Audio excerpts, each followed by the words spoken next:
learners, I hope you all are safe and healthy at your places. So let's begin with the very first chapter of your book, that is how, when and where. So basically the chapter begins with the very first topic, that is history. So what is history? History is the study of changing pattern in society. So basically whatever has happened in the past, that is yesterday, day before yesterday, 20 years back, 100 years back, that has a relation with our present. So to study that relation, we study history, and also to know about the contribution of different people which has helped us to grow in our present, and also to make sure that we do not repeat the same mistake whatever we have done in the history, just like World War One, World War Two, and other things. Okay.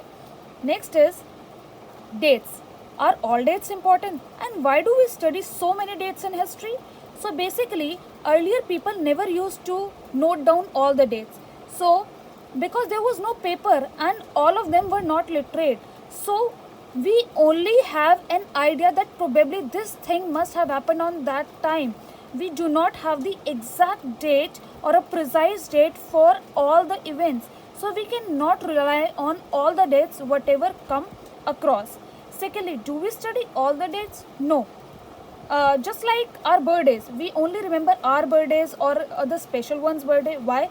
Because that moment, that event is very special for me. My birthday is special for me because that event is special for me. Okay, just like that, all the special event, okay, which we know, only those dates we need to remember, like the birth of a ruler, the marriage of a ruler, when Britishers came to India, when they expanded their territory, whom did they beat, whom did they defeated into the wars. All these dates are important. We are not going to study all the dates. That is not at all possible.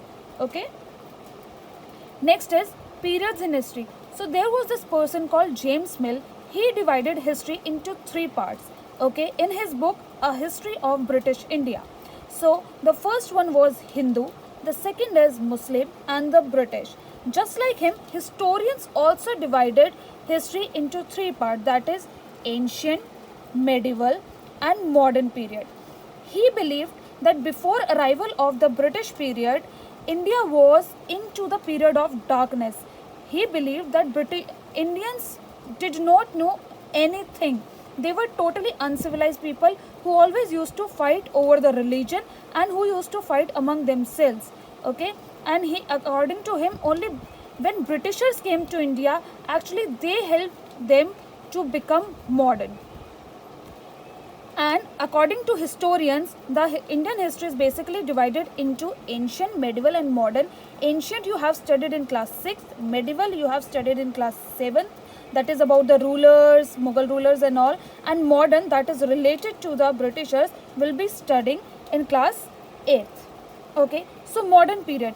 When Britishers came to India, that period is considered as the modern period in India.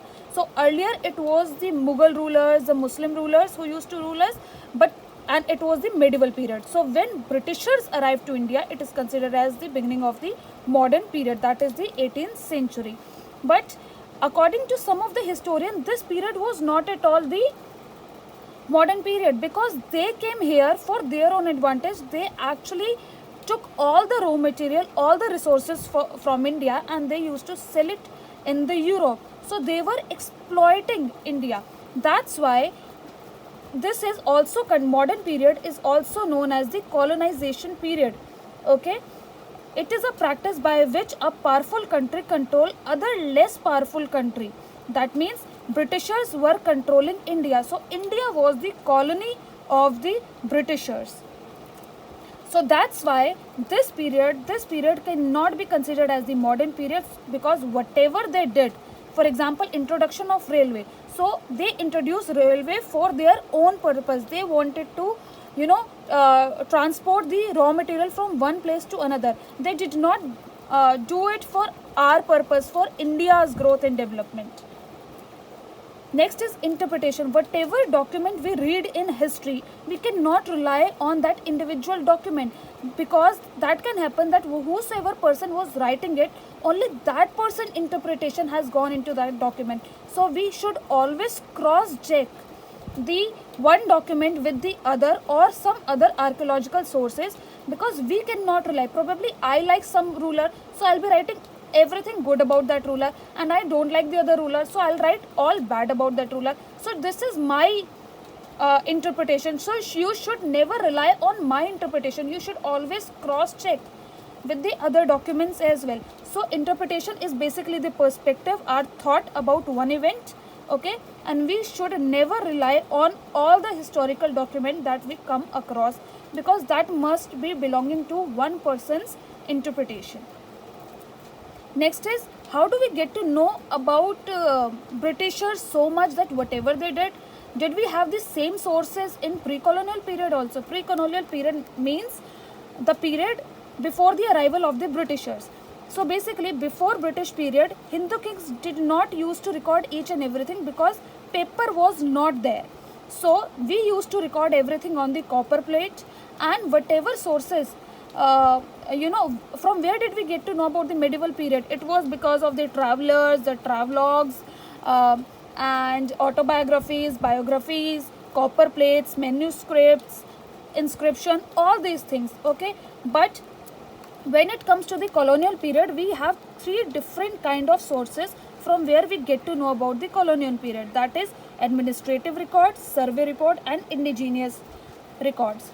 Administrative records were the official record. Whatever the Britishers used to do, they always used to write it on paper. This is one of the reason we have all the documents of Britishers with us in Archive Center of India, that is in Delhi. Okay, survey reports, they used to do the survey of everything, flora, fauna, people, religion, caste, everything, so that they get to know about the resources and people, and they can easily rule over us, and they can exploit all our resources. The last one is indigenous records. This is different from both of them because both of these were written by the Britishers, but these records were written by the local people, that means the Indians. So these two were biased for the Britisher because Britisher wrote it for themselves. But from here we actually get to know about the feelings of the Indians, what they used to feel regarding the British rule, their exploitation.